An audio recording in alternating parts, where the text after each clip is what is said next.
Asyhadu an la ilaha illallah wahdahu la syarikalah wa asyhadu anna Muhammadan abduhu wa rasuluhu la nabiyya ba'dah.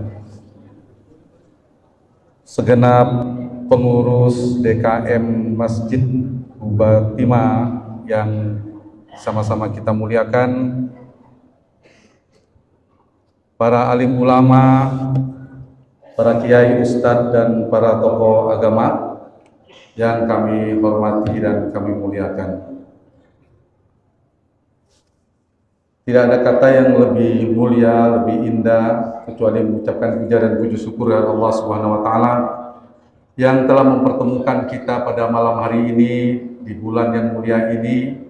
Tentu tidak ada satu helai daun yang bisa menyentuh tanah kecuali atas izin Allah Subhanahu wa taala. Pun pertemuan kita bisa tarawih bersama, bisa menjalankan ibadah Isya, baru saja kita jalankan berjemaah semua adalah atas izin Allah Subhanahu wa taala. Karena itu, Bapak Ibu semua, mari kita senantiasa meningkatkan rasa syukur kita kepada Allah Subhanahu wa taala, karena Allah pasti sudah menjanjikan sebagaimana sering kita dengar dari para ustadz kita, guru kita dalam Al-Qur'an surah Ibrahim ayat 7, sangat familiar. A'udzubillahi minasyaitonirrajim. La in syakartum la azidannakum wa la in kafartum inna azabi lasyadid. Barang siapa mensyukuri nikmatku kata Allah, akan aku tambah. Itu janji Allah. Yakin, yang bersyukur pasti ditambah. Itu rumusnya. Yang kufur nikmat, yang tidak pandai bersyukur, itu justru Allah ancaman dengan azab yang pedih. Salawat dan salam semoga selalu tercurahkan kepada Nabi kita yang mulia, Nabi kita yang sangat kita cintai, yang sangat mencintai kita, Nabi Muhammad SAW, segenap keluarga beliau, para sahabat, serta umat beliau istiqomah hingga akhir zaman. Semoga kita semua termasuk di dalamnya, dan Allah mampukan untuk mengikuti semua apa yang setelah Rasulullah ajarkan kepada kita semua, dan mengikuti sejak kita bangun tidur sampai tidur kembali, mengikuti kebiasaan-kebiasaan yang diajarkan oleh Nabi. Laqad kana lakum fi Rasulillahi uswatun hasanah. Sungguh dalam diri Rasulullah itu sudah terdapat suri tauladan yang baik. Para tokoh agama, para kiai, pengurus Masjid Qubatimah yang sama-sama kita cintai, Bapak Ibu semua jemaah yang berbahagia. Sekitar 10 menit, sudah berjalan berapa menit. Saya sangat bersyukur, berterima kasih atas sambutan, kesempatan dari segenap pengurus Masjid Qubatimah dan masyarakat Pangkal Pinang kepada Aroyan Indonesia. Karena itu di waktu yang singkat ini saya ingin memanfaatkan, mengingatkan, mohon izin kepada para guru kita yang ada di saf depan, terutama untuk para ananda semua yang dari SMP ya, ada dari SD dan ibu-ibu, bapak semua yang insya Allah setelah jamaah menjalankan ibadah tarawih kita akan ada kegiatan safari santunan Ramadan bersama Aroyan. Tapi ini secara umum kita tahu bahwa salah satu dari dua pendapat tentang tafsir surat At-Tin, laqad khalaqnal insana fi ahsani taqwim summa radadna wa asfala safilin, itu memuat dua muatan. Satu, sungguh manusia itu diciptakan dengan keadaan yang terbaik, jadi derajat yang sangat baik sekali. Tapi sebaliknya, dia bisa berada pada posisi yang sangat amat rendah. Nah, itu posisinya sederhananya bisa lebih sempurna penciptaannya daripada malaikat bahkan pada suatu titik, tetapi bisa lebih hina daripada hewan sekalipun. Nah, kita mengenal bahwa ada satu, dulu masih belajar biologi ya, ada 4 tahapan proses metamorfosis yang dilakukan oleh kupu-kupu. Waktu singkat ini saya ingin menyampaikan tentang proses metamorfosis yang harusnya kita bisa manfaatkan supaya tidak jatuh pada derajat yang hina tadi. Dalam 4 proses itu kita mengenal tentu satu ada telur. Saya secara singkat izin telur. Setelah telur itu kita ibaratkan manusia itu kita baru lahir, bayi. Kemudian dari telur, tahapan kupu-kupu sebelum menjadi indah itu adalah menjadi larva atau ulat.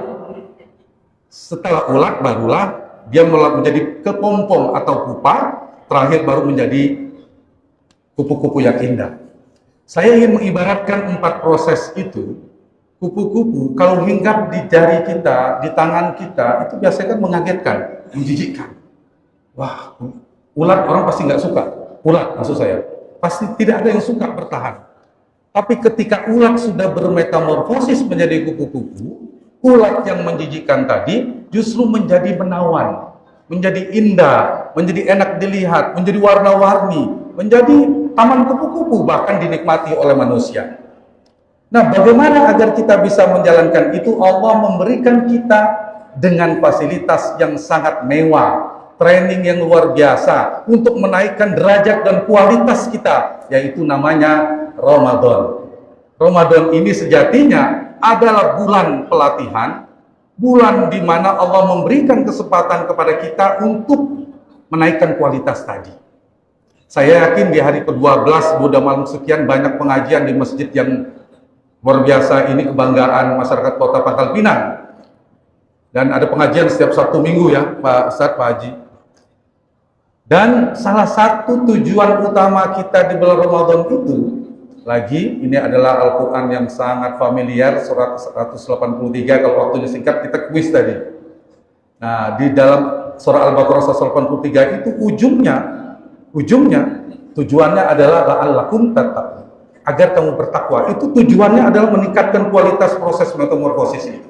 Pertanyaannya, saya ingin memberikan istilah kunci bagi Ananda terutama, mohon izin karena di depan ada guru kita semua, ini buat Ananda yang SMP, SMA terutama, yang SD. Jadi ada apa yang harus kita lakukan supaya proses metamorfosis kita di bulan Ramadan ini sukses, dan saat itu kita sedang berada di kelompok Ramadan. Apa ibadah utamanya yang diajarkan oleh Nabi? Yang pertama kita tahu, ibadah Ramadan itu ibadah utamanya ibadah puasa. Jadi bagaimana Ramadan kita tahun ini menjadikan puasa kita bukan sekedar puasa menahan dahaga dan menahan lapar, tapi puasa ini betul-betul kita hayati, mempuasakan seluruh panca indera kita, mempuasakan seluruh yang Allah larang kita tinggalkan, yang Allah perintahkan kita jalankan. Bagaimana mata yang Allah amanahkan kita gunakan untuk melihat hal-hal yang Allah ridhokan saja, dan meninggalkan hal-hal yang Allah tidak ridhokan. Begitu juga panca indera yang lainnya. Jadi bagaimana upaya kita menjadikan Ramadan ini, mari Ramadan tahun ini saya ingin menjalankan puasa dengan sebaik-baiknya, yaitu mempuasakan seluruh panca indera saya ketika kita sedang berpuasa. Yang kedua, singkat. Yang kedua adalah bulan Ramadan ini mari kita perbanyak ibadah sholat, terutama di malam hari, ini tarawih. Utamanya kalau kita ikut Pak Imam salat tarawihnya sampai witir, itu pahalanya seperti apa Pak Ustaz? Seperti sholat malam, semalam suntuk. Tapi sampai witir, jangan pulang dulu. Kalau nggak sampai witir bersama imam dan hadis Nabi itu nggak dapatkan keutamaan. Nah, jadi kalau sholat ini pada bulan Ramadan yang tadinya masih bolong-bolong 5 waktu, ayo bikin semacam komitmen 5 waktunya tidak bolong. Kalau sudah 5 waktu isi dengan sunnah rawatibnya, tahajudnya, qiyamul lailnya dan lain sebagainya. Nah, kalau sudah jadi pembiasaan, maka inna sholata tanha 'anil fahsya'i wal munkar itu betul-betul bisa kita terapkan dalam surah Al-Ankabut ayat 45 itu. Sungguhnya sholat itu dapat mencegah perbuatan keji dan munkar. Jadi bagaimana Ramadan ini kita manfaatkan sebagai bulan sholat setelah bulan puasa, yaitu meningkatkan kualitas dan kuantitasnya. Kuantitas berarti diperbanyak ibadah sunnahnya, kualitas berarti kehusuannya, bacaannya, dan seterusnya. Yang ketiga, singkat, apa yang harus kita perbanyak di bulan Ramadan supaya proses metamorfosis kita ini sukses, alias kita ini kan sedang menjadi kepompong Ramadan. Tahu kepompong ya? Ulat itu menjadi kepompong, dia berpuasa lalu jadi kubu-kubu. Nah, kita ini ibarat sedang berada di kepompong itu. Yang ketiga adalah mari meningkatkan interaksi kita dengan Al-Quran, keintiman kita dengan Al-Quran. Bisa yang suka baca, banyak baca Quran. Pelajari Al-Quran, guru-guru ustadz banyak serap informasi di masjid ini luar biasa. Atau menghafal Al-Quran, dan yang tertinggi adalah mengamalkan Al-Quran. Ini yang juga saya kira kita harus tingkatkan, bagaimana kita bisa meningkatkan mengamalkan Al-Quran. Dan ini adalah bulan Al-Quran. Syahrul Ramadan allazi unzila fil Quran hudan linnas wa bayyinatin minal huda wal furqan. Jadi bulan Ramadan, bulan diturunkannya Al-Quran sebagai petunjuk bagi manusia dan pembeda antara hak dan batil.